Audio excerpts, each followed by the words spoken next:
Hi, and welcome back to the Britt Mayer Show. I'm so excited to be joined by my friend, Jesse Kelly. You know him from The First and the Jesse Kelly Show. Jesse, thank you so much for joining for a few minutes. I just want to talk to you about what's going on with the Senate and Agenda 47 and your concerns. You've tweeted out that the Senate is going to be a big problem, a big problem. You actually retweeted that just recently. Mark my words, it's going to be a big problem. What do you mean by that, and how does that parlay into the sweeping vision of Agenda 47?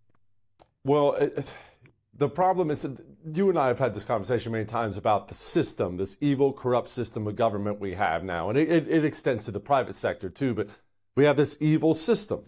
And it's a system that's designed only for the elites, to enrich them, to give them more power. And when I talk about it, people automatically assume, well, they're all Democrats. That's not true. Most of them, yes, are Democrats. It is Democrat run, of course. But GOP leadership, most of the GOP leadership, they're also part of it as well. Why are they part of it? Because you need to raise a ton of money and hand out a ton of money in order to get voted into GOP leadership. That's how they end up in these leadership positions. You don't make a Speaker of the House because of your winning personality. You make Speaker of the House because you raised a bunch of money and handed it out. Well, how do you raise a bunch of money? You do it through defense contractors, through Google, in all the worst ways. You have to go begging for money from all the worst people, which brings us to the Senate. Mitch McConnell's been there for specifically that reason for a very, very long time. Mitch McConnell he's only doing this vote on Wednesday, so Trump will have less and less of a say in it. He's trying to get it done behind closed doors, and we very likely are going to end up with John Thune, and if not John Thune, it's going to be John Cornyn. The problem with that is those are board members of the corrupt system, and so if you think Donald Trump is going to get in there and do a bunch of reforms, and it looks like right now he is. We got RFK talking about firing 600 NIH people. That so much is looking good. They sound good. Mass deportation, all this. If you think all that stuff's going to happen good, what does it look like if the GOP Senate, which has to confirm Donald Trump's appointments, Secretary of State, things like that, what does it look like if they view their role as stopping him? It's a big, big deal if the new Senate Majority Leader views his role as stopping real reforms. And GOP leadership does not want real reforms. That's why the Senate's going to be a big problem.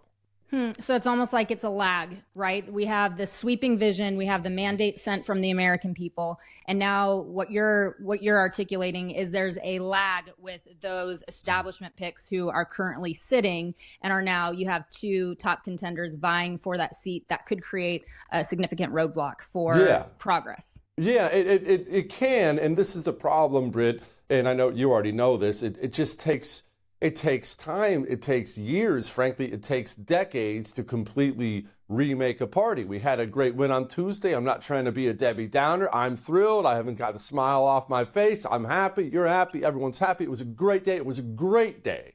But there's still a lot of work that needs to be done, and it takes years and years and years to get it done, especially with these scumbag senators. They're only up for election every 6 years, and most of these guys like Cornyn and Thune are from red states where the primary voter is lazy and apathetic, and so they win re-election easily every time because no one votes in the primary. It just takes a lot of time, a lot of effort, and it's going to be a problem. John Thune's going to be a problem.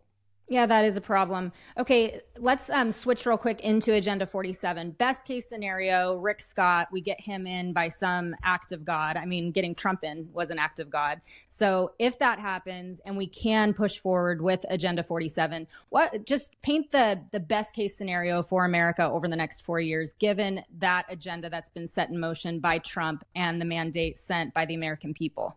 Best case scenario in the next 4 years is we get a mass deportation of 5 million. I mean, look, we need it to be 20 million, of course, but that's probably not realistic given the obstruction that's going to take place from blue states, blue cities, federal judges. That they're going to go all in to keep all those monsters here in the country. Yep.